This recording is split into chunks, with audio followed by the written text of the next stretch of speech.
নবী বললেন যে স্বামীকে আনন্দ রাখবে, সব সময় স্বামীকে খুশি রাখার চেষ্টা করবে। 2 নম্বরে নবীজি বললেন স্বামীর কথা মানবে। 3 নম্বরে নবী বলছেন ওয়ালা তুখালিফুহু ফি নাফসিহা ওয়া মালিহা বিমা ইয়াকরাহু। তার নফসের দ্বারাই বা মালের দ্বারাই এমন কোনো কাজ করবে না যেটা স্বামী পছন্দ করে না, যেটা স্বামী পছন্দ করে না এইরকম কোনো কাজ করবে না। এটা হলো ভালো মহিলার পরিচয়। তাহলে বোঝা গেল 2টা হয়ে গেল। 1 নম্বর স্বামীর খেদমত করা লাগবে, 2 নম্বরে স্বামীর কথা মানা লাগবে, 3 নম্বর স্বামীর অনুমতি নেওয়া লাগবে। আল্লাহর নবী বলেন লা ইয়াহিল্লু লিল মারাতি আন তাসুমা ওয়া জাওজুহা শাহিদুন ইল্লা বিইজনি। লা ইয়াহিল্লু লিল মারাতি, কোন মহিলার জন্য হালাল নয় কি রোজা রাখবে। এখানে খালি যদি এখানটা কয়ে ছেড়ে দিই, কই যে মুলবিটা কি কোন কথা কইলে যে কোনো মায়ের লোকের লেগে হালাল নয় রোজা রাখবে, ভাইঙ্গিয়া না বললে ফের ভেজাল লেগে যাবে। কি হয়েছে জানেন, আমার ওই সাইডে পূর্ণিয়ার দিকে আগা যুগের মায়া লোকেরা কইতো কি পুরুষ মানে হারা কি কই স্বামী কহে না, আমাদের ওগুলোতে স্বামী কহে না, কি বলে জানেন পতি সৌহার। হ্যাঁ, স্বামী টামি কেউ কইতক না। এখন সব ডিজিটাল যুগে শিখলে স্বামী টামি কইতক না। তো মুর্শিদাবাদের বক্তা এসছে ওয়াজ করতে, আইসে তখন কয়েছে যে তোমরা যদি জান্নাত পেতে চাও তাহলে স্বামীকে তেল লাগাইও, স্বামীকে তেল লাগাইও। তা আমার দিকে স্বামী কাকে কহে জানেন, ওই ঢিকির আগালে যে লোহাটা লাগা থাকে ধান কুড়িবের লেগে ওকে কহে স্বামী। স্বামী ঢিকির আগালে ধান কুটার লেগে একটা লোহা লাগা থাকে না, ওকে কহে স্বামী। তো বুড়ি মানুষ বুঝতে পারেনি যে স্বামীকে তেল মাখা তেল লাগা। তখন বাড়ি গেছে যাইয়া তারপর দিন থেকে রোজ খুরিতে তেল লিছে আর ঢিকিটাকে ইট দিয়ে খাড়ো করে দিচ্ছে, দিয়ে খালি স্বামী খেনে তেল খালি করে মুলছে। তোর পুতিন কইছে হ্যাঁ গে বুবু তুই এরকম করে রোজ তেল দিয়ে চোখা কেনে করছিস ধানের ইটাকে ঢিকির ইটা স্বামীটাকে। কইছে কেনে তুই জালসাতে যায় শুনিস নি মুলবিটাকে অত কহছিল যে যদি জান্নাত পাইতে চাও তাহলে পরে স্বামীকে তেল লাগাইও, তার লেগে তেল লাগাচ্ছি। কইছে হায় হায় হায় বুড়ি রে, বুড়ি তুই পুরানা বুড়ি হয়ে থেকে গেলি। ওর মানে হলো দাদো গে দাদো, ওর মানে হলো দাদো, ওর মানে স্বামী স্বামী মানে ঢিকির মোহন আর ই লয় লোহা লয়। কইছে তাই নাকি আমি মনে করেছ স্বামী। তুই এরকম একটু মায়ের লোকের একটু আদ বুঝে মায়ের লোক থাকে। 2টা মায়ের লোক গল্প লাগালছে। একটা মায়ের লোক কইছে যে আমি 5 বছর হইলো ব্যাংকে টাকা দিয়েছি না,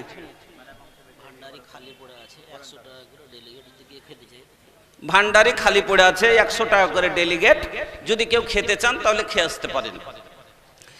তো 2টা মায়ের লোক গল্প লাগালছে। একজনে বলছে কি আমি 5 বছর আগে 500টা টাকা ব্যাংকে দিয়েছি, দিয়ে ভুলে গেছি, ইয়ার দিনে যদি দেখছি তো 1500 হয়ে গেছে। তো বুড়ি মায়ের লোক কইছে তাই নাকি হ্যাঁ হারও কছে টাকা আছে। কইছে আতি 1000 বেড়ে গেল। কইছে হ্যাঁ। কইছি তাই হার কছে টাকা আছে হামু ব্যাংকে দিব। কইছে হ্যাঁ দিয়ে দিস, তোরও বাড়বে কেন ঘরে ফেলে থুবি। গেছে যাইয়া কুঠির কোনাতে একটা ব্যাংক আছে, ব্যাংক বসে থাকে না কাটবে ব্যাংক গেলা টাক পয়সা কোটাকে দিয়েছে, দিয়ে ব্যাংকটাকে দিয়ে ঢেকে ঠেকে থিরেছে। 1-1.5 মাস পরে দেখতে গেছে যে 1 টাকা বেড়েছে কি বাড়েনি। তো 1 টাকাও বাড়েনি। তখন কইছে যে হাঁটি তোর কতদিনে টাকা বেড়েছিল। কইছে কেন হালে হালে বেড়েছে, কোন মাসে 2 টাকা কোন মাসে 10 টাকা করে বেড়েছে। কইছে হ্যাঁ তুই কোন ব্যাংকে দিলি আর আমি কোন ব্যাংকে দিনু রে বুবু, 1 টাকা বাড়েনি। আমি যে কোন ব্যাংকে দিনু যে আজ তাকে 1 টাকা বাড়েনি। কইছে কোন কথা কইছিস, কোন ব্যাংকে দিয়েছিস যে 6 মাসে যে তোর 1 টাকা বাড়ে না। কইছে চল তোকে দেখাচ্ছি। আইনে যদি দেখছি, কইছে আগে তোর ঘে বাড়তে কোন ব্যাংক পাবি তুই। কইছে আইনে তোকে দেখাচ্ছি, কুঠির কোনাতে যে ব্যাংক দেখছে। কইছে দেখতে বসে আছে। তো না বুঝা ঝামেলা করিয়েন না। আল্লাহ রাসূল বলছেন লা ইয়াহিল্লু লিল মারাতি আন তাসুমা ওয়া জাওজুহা শাহিদুন ইল্লা বিইজনি। কোন মহিলার জন্য হালাল নয় যে তার স্বামী প্রেজেন্ট আছে, মজুদ আছে, আর ও নাফল রোজা। এর মানে হলো নাফল রোজা। ফরজ রোজাতে স্বামীর অনুমতি নেওয়া লাগবে না, কিন্তু মহিলারা নাফল রোজাও করে। কখন? যেরকম সওয়াল মাসে 6টা নাফল রোজা আছে না নাই? করে। অন্যান্য মাসে 3টে করে নাফল রোজা করে। এইরকম ধরনের রোজা যদি কোনো মহিলা করতে চায় আর স্বামী তার মজুদ আছে, তো স্বামীর অনুমতি ছাড়া রোজা রাখতে পারে না, তার জন্য বৈধ নয়, হালাল নয়। তাহলে রোজা রাখাটা নেকির কাজ কিনা ভাই? রোজা রাখাটা নেকির কাজ। তারপরও রোজা রাখার নেকির কাজ হলো স্বামীর অনুমতি নেওয়া লাগবে। তো স্বামীর অনুমতি নিতে যদি হয় তাহলে অন্য আদার্স কাজে তার অনুমতি লাগবে না? লাগবে না, জরুরি আছে না নাই? এজন্য 3 নম্বর হক হলো কোনই কাজ মহিলা করলে স্বামীর অনুমতি নিতে হবে। অনুমতি নিতে হবে, এটা স্বামীর হক। কেন? ও আর মালিক, ও এই জন্য ওর কাছে অনুমতি নিতে হবে। এবার চলুন 4 নাম্বার, খুব শর্টে টেনে যাচ্ছি। 4 নাম্বার, কোন মহিলা স্বামীর মাল নিজের মনে খরচ করতে পাবে না। শেখ বসে আছেন, আমি বয়ান করছি। কোন মহিলা তার স্বামীর মাল নিজের মনে খরচ করতে পাবে না স্বামীর অনুমতি ছাড়া। দলিল হাদিস শুনেন, আল্লাহ রাসূল বলছেন, লা তুনফিকুল মারাতু শাইআন মিন বাইতি জাওজিহা ইল্লা বিইذনি জাওজিহা। কিলা ইয়া রাসূলুল্লাহ ওয়ালা তুম, ক্বালা যাকা আফজালু আমওয়ালিনা। আল্লাহর নবী বলছেন, কোন মহিলা যেন তার স্বামীর অনুমতি ছাড়া মাল খরচ না করে। স্বামীর মাল তার স্ত্রী স্বামীর অনুমতি নিয়েই খরচ করবে, বিনা অনুমতিতে খরচ করতে পাবে না। তাহলে এবার যখন এই কথা নবীজি বললেন, চট করে একটা লোক প্রশ্ন করে দিলেন রাসূলকে, কিলা ইয়া রাসূলুল্লাহ ওয়ালা তুম, ওগো আল্লাহর নবী, যদি খেতে দেয়, তম যদি কাউকে খেতে দেয়, তো খাবারটাকে মালে গণনা হবে, খাবারটাকে মাল ধরা যাবে। আল্লাহর রাসূল যদি নিজের মনে কাউকে খেতে দেয় তাহলে কি হবে? নবীজি বললেন, যাকা আফজালু আমওয়ালিনা, খাবারটা তো হলো আমাদের উত্তম মাল। জি, ও ভান্ডারি ফাঁকা পড়ে গেছে, যদি কেউ জানতো তাড়াতাড়ি যান, না হলে বন্ধ করে দিবে। এই জন্যই এলাউন্সটা বারবার করা যাচ্ছে। যদি কাউকে খেতে হয়, মনে করেছেন যে এই যাচ্ছি যাবো এরকম করে আছেন, আর লেট করবেন না। কেন? যে এবার ফাঁকা হয়ে গেছে ওখানে, যদি না যান তাহলে বন্ধ করে দিবে। যদি যাওয়ার থাকে তো 5 মিনিটের ভিতরে যায়, যে খাবার আছে যে খাইলেন, না হলে বন্ধ করে দিবেন। ওখানে ভান্ডারি খালি হয়ে গেছে, আর বলা হবে না। যদি কাউরির খাবার থাকে তো যান খেলেন, না হলে বন্ধ করে দেওয়া হবে। যখনই আল্লাহ রাসূল এই কথা বললেন যে স্বামীর মাল নিজের মনে খরচ করতে পাবে না, চট করে একজন প্রশ্ন করছেন, কত সুন্দর প্রশ্ন। বলছেন, আল্লাহ রাসূল ওয়ালা তুম, যদি খেতে দেয় কাউকে, খাবারটাকে মালে গণনা করা যাবে? ওটাকে মাল ধরা হবে? আল্লাহ রাসূল বলছেন, যাকা আফজালু আমওয়ালিনা, খাবারটা তো হলো আমাদের উত্তম মাল। তাহলে বোঝা গেল নিজের মনে স্ত্রী খেতেও দিতে পারে না। এবার প্রশ্ন জাগতে পারে, আচ্ছা মৌলভী সাহেব, অনেক সময় স্বামী বাড়িতে নাই, স্বামী আছে বিদেশে, স্বামী আছে মাঠে, স্বামী গেছে গরুর পাইকারি করতে, স্বামী গেছে ধানের বিজনেস করতে, এমনি সময়তে বাড়িতে ফকির মিসকিনও আছে, খেতে চাই। বলুন তো, ফকির মিসকিনকে তাহলে খেতে দেওয়া যাবে না? ফকির মিসকিনকে তাহলে খেতে দেওয়া যাবে না? যাবে। দলিল সহিহ বুখারীর হাদিস আপনাকে শোনাচ্ছি, ফকির মিসকিনকে দেওয়া যাবে। বাকি মামাইতো ভাই এসছে, খালাইতো ভাই এসছে, তো পুরুষের কাছে অনুমতি নিতে হবে। জি হ্যাঁ, মামাইতো ভাই এসছে, তো কি করবো, হ্যাঁ খানা পিনা বানাবো। যদি বলে যে হ্যাঁ বানা, তাহলে বানাবে। আর যে ফকির মিসকিন যদি আসে তাকে দেওয়া যাবে। দলিল সহিহ বুখারীর হাদিস। আল্লাহর রাসূলের বাড়িতে একদিন আম্মা আয়েশা একাই বাড়িতে আছেন, আল্লাহর রাসূল বাড়িতে নাই। এমনি সমাতে একজন মহিলা 2টা বাচ্চা মেয়ে সঙ্গে করে আম্মা আয়েশার বাড়িতে দাখিল হলো। দরজায় এসে দাঁড়িয়ে বলছে, আম্মা গো, আমরা অনাহারে আছি, আমাদের কিছু দেন। আল্লাহ রে আল্লাহ, ও ভাইজান, আমার নবীজির বাড়ির খবর শুনেন। আজকে আপনার বাড়িতে আমার বাড়িতে কোনো জিনিসের অভাব নাই, অনটন নাই। ও মা জননী, না একটা ফকির মিসকিনের বাড়ি তো 10 দিনের খাবার আছে, কিন্তু আমার নবী দুই জাহানের বাদশা, যেই নবীর বাড়িতে কি আছে শুনেন, फूसों के छावनी माँ टाटो बिछाओना, घर माँ गरीबी ना चांदी ना सोना, फूसों के घरवा में टाटो बिछाओना, घर माँ गरीबी ना चांदी ना सोना, अरे भुखवा से बांधी लेन से कम पे पथरिया, तरस गइल दर्शन के हमरी नजरिया, बरस गइल আখিয়ান সে কমকে বদরিয়া। নবীজির বাড়ি জানেন, নবীজির বাড়ি কোনো টাইলস মার্বেলের বাড়ি ছিল না, আমার নবীর বাড়ি রে ফুসের ছাউনি, জমিন কাঁচা। আল্লাহ রে আল্লাহ, নবীজির বিছানা ছিল খাজুর পাতের টাট, সেই নবীর বিছানা ওই নবীর বাড়িতে। আজকে আপনাকে বলি, সে নবীর বাড়িতে যখন ভিক্ষা চাইতে দাখিল হলো, কি দেওয়া যাবে মনে করেছে, নবীর বাড়ি যাব পেট ভরে মনে হয় দুটো খেতে পাবো, দুই জাহানের বাদশার বাড়ি। কিন্তু জানে না রে, দুই জাহানের বাদশা নিজে পেটে পাথর বেঁধে বেঁধে থাকে। ওই মহিলা যখন সওয়াল করলো, আম্মা আয়েশা ঘরের ভিতরে গেলেন, আম্মা আয়েশা ঘরের ভিতরে গেলেন, খুব তন্ন তন্ন করে খুঁজতে শুরু করেছেন। নবীর ঘরে জও নাই, আটা নাই, নবীর ঘরে ছাতু নাই, নবীর ঘরে খাজুর নাই, নবীর ঘরে দিনার নাই, দিরহাম নাই। নবীর ঘরে কি ছিল জানেন? আম্মা আয়েশা বলছেন, সহিহ বুখারীর ইবারত, গায়রাত আমরাতিন,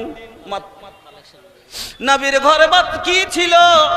না, আম্মা আয়েশা বলছেন গায়রাত আমরাতিন, মাত্র একটা খাজুর, একটা খাজুর ছাড়া নবীর ঘরে কিছুই ছিল না। আম্মা আয়েশা বলছেন, ফাআতাইতুহা ইয়াহা, আমি ওই খাজুরটাই এনে ওই মহিলার হাতে দিয়ে দিলাম। এই হাদিস থেকে কি বুঝতে পারলেন? আমি বয়ান করব কয় নম্বরে গেছি? 4 নম্বরে। আরো কয়টা কথা আছে? 6টা কথা, কিন্তু শর্টে বয়ান করব। একটু মধ্যখানে আমি একটু বিরাম দিচ্ছি কথাকে। আম্মা আয়েশার কাছে সওয়াল যখন করলো, একটা মাত্র ঘরে খাজুর ছিল, খাজুরটা আম্মা আয়েশা তো রাখতে পারতেন যে একবার মুখে দিব, খাজুরটা রাসূলের লেগে তো রাখতে পারতেন যে হুজুর একটু পরে আসবেন, তখন আল্লাহ রাসূলকে এক গ্লাস পানি আর খাজুরটা আইগাবো না। সায়েলকে কোনোদিন ফিরাইতে হয় না, এই জন্য আম্মা আয়েশা ওই খাজুরটাই এনে দিয়ে দিলেন। আজ এই ওটা ছিল ইয়াতিম বাচ্চা, আজ ইয়াতিম মাদ্রাসা আপনাকে ডাক দিয়েছে, ইয়াতিম মাদ্রাসা আপনার কাছে সওয়াল করেছে। এই মাদ্রাসার মা নাই, ওর তো মা ছিল, চেহে খাওয়া ছিল, এই মাদ্রাসার মাও নাই, এই মাদ্রাসার বাপও নাই। এই আজ আপনার কাছে সওয়াল করেছে, আমি আপনার কাছে সাইল হিসাবে মুখ খুলেছি। মাদ্রাসার মুখ ফুটে না, ওই মাদ্রাসার মুখ আমি মনে করেন যে আপনার কাছে খুলেছি। বন্ধুরা আমার, আম্মা আয়েশার কাছে মা একটা খাজুর ছিল, যেমনই সওয়াল করেছিল ওই একটা খাজুরই বাহির করে দিয়ে দিয়েছিলেন। আজ আপনার আঁচলে যদি 10টা টাকা থাকে মা, আপনার কাছে চাদর যাচ্ছে, এই হাদিস শোনার পরে আশা করছি যে আপনার আঁচলে বাঁধা থাকবে না, কারণ আম্মা আয়েশার বেটি আপনি, আম্মা আয়েশার বহিন আপনি। আম্মা আয়েশা একটাই বাড়িতে খাজুর ছিল, সেটাই দিতে পারে। আপনার বাড়িতে তো চাল বোঝ হয়ে আছে, আপনার বাড়িতে তো ধান আছে, আপনার বাড়িতে তো টাকা আছে, আপনার তো সব জিনিসে ভরে আছে, আপনার শুধু আঁচল খোলার দরকার আছে। একটু আঁচলের 10টা টাকা মা আপনারা চাদরে দেবেন। মা খালাদের কাছে পাঠান, চাদর পাঠান মা খালাদের কাছে, মা খালাদের কাছে চাদর পাঠান। হাজী রিয়াজউদ্দিন মাস্টার 2000, আলহাজ রিয়াজউদ্দিন মাস্টার সাহেব 2000 টাকা। এবং আপনাদের কাছে বলছি বাপজান, এই মাদ্রাসা 1 বছর পরে আপনার কাছে সওয়াল করেছে। বাপজানেরা আমার, আসেন মহব্বতের সাথে, এই সাইলের হাতে এই মাদ্রাসা বুক ফুটে, মুখ ফুটে না, তার বুক ফাটছে, কেমন করে পেট ভরবে। আপনারাকে বলছি, আপনারা আপনাদের খুশহাল এলাকা, ধানের এলাকা, 1 কুইন্টাল 2 কুইন্টাল 10 কিলো 20 কিলো যেরকম আছে ধানগুলো লেখান। আলহামদুলিল্লাহ মাখনাতে প্রচুর টাকা হয়েছে এই বছর, সবারই মাখনাতে ভালো ইনকাম হয়েছে। ওই পাই টাকা থেকে আপনারা 1000 2000 500 করে শুকরানার তোরে যে আল্লাহ দিয়েছে, এবার মাখনার রেট ভালো পেয়েছিলাম, যার কারণে আজ ভালো টাকা হয়েছে, ওর ভিতর থেকে 500টা টাকা আল্লাহর রাস্তায় দিব। আসেন আলহামদুলিল্লাহ। আমার কাকাতো ভাই টিপু ওর বাবা বাবা মার জন্য দোয়া। আপনার কাকাতো ভাই টিপু টিপু, বাবা মা মৃত্যু হয়েছে, তার জন্য 7,000 টাকা দোয়ার দরখাস্ত করেছেন। আল্লাহুম্মা গফির লিহাইয়িনা ওয়া মাইয়্যিতিনা ওয়া শাহিদিনা ওয়া গায়িবিনা ওয়া সাগীরিনা ওয়া কাবীরিনা ওয়া যাকারিনা ওয়া মুনসানা। আল্লাহুম্মা আহইয়াইতাহু মিন্না ফাহিয়া আলাল ইসলাম ওয়া মান তাওয়াফাইতাহু মিন্না ফাতাওয়াফাহু আলাল ঈমান। আল্লাহুম্মা লা তাহরিমনা আজরাহু ওয়া লা তাফতিনা বাদা। আল্লাহুম্মা গফির লিজামিল মুমিনিনা ওয়াল মুমিনাত। ওগো আল্লাহ, আমার ভাইজান টিপু সাহেব মৃত্যু বাবার জন্য 7,000 টাকা, আর এক ভাই হাজী সাহেব আল্লাহ 2,000 টাকা। মাবুদ গো, তুমি দানকে কবুল করে নাও। আই আল্লাহ, হায়াতকে দারাজ করো, সুখের জীবন দান করো। আল্লাহ, কবরে যারা চলে গেছে তাদের কবরকে তুমি কোষাদা করো, নূর দিয়ে মানওয়ার করো। রব্বানা তাকাব্বাল দুআনা ইন্নাকা আনতাস সামিউল আলিম। আমিন আল্লাহুম্মা আমিন। 100 টাকা ডেলিগেট করেছে, ডেলিগেট রেট কমিয়ে দিয়ে 100 টাকা করা হয়েছে। যদি কাউরির খাবার থাকে ভাই, ইচ্ছা থাকে, দেখেন এটা দুটা লাভ হবে। আপনার পেট ভরবে, তৃপ্তি পাবেন, আর টাকাটা মাদ্রাসাতে আসবে, ওটা সওয়াবের হকদার হবেন। তো দুটাই লাভ হলো। মন দান যদি করা হলো আর পেটকেও শান্তি দেওয়া হলো। এই জন্য আপনারা খাইলেন যায় 100 টাকা, মনে করেন যে আপনার দানই গেল। হ্যাঁ,